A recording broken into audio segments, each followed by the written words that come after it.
Okay, so following on from my previous video, my previous post, let me give you a couple of mock interview scenarios.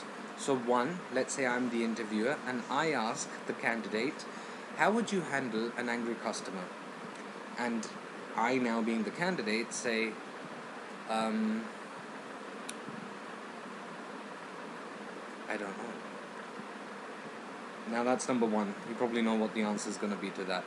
Or number two, how do you handle an angry customer? Okay, that's a good question. Considering this is my first job interview, I'm a fresher. I have never really dealt with a customer in that capacity. But given what I have seen and observed, if I call up, let's say, a service provider regarding an issue, and I'm upset about that issue, generally they try to empathize, they may apologize, they'll try to listen to what I have to say, alright, and then they will try to plan out a solution, and they'll do it in such a way that it's digestible for me to understand. So I think if I can replicate that or learn something from that, I would be able to do more.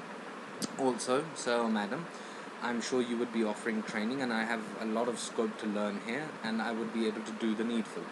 So that way you're using positivity. Can you see the difference between the two? That's very important, okay?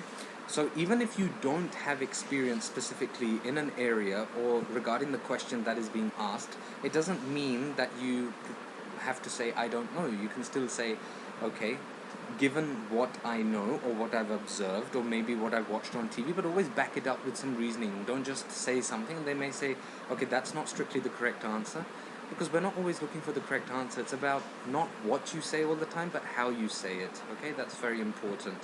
That's number one. And number two, if someone asks you a question which is very confusing, let's say I say, and this was one of my questions I used to ask, that if you were given the choice to live and lie or tell the truth and die, which one would you choose and why? Halfway through, some of the candidates would think, what the hell is he asking? And they would just say die. And then I would say why? And then I would say, sorry, what was the question? Another good impression. Or you can say, okay, I'm sorry, could you just repeat that question? You give me two options here. So by trying to probe and explore, that will also help you understand the question better, and will also give the interviewer confidence that you are listening. That's very important. Okay, so bear these things in mind, and hopefully it'll put you in good stead for that next interview. Till now, and for now,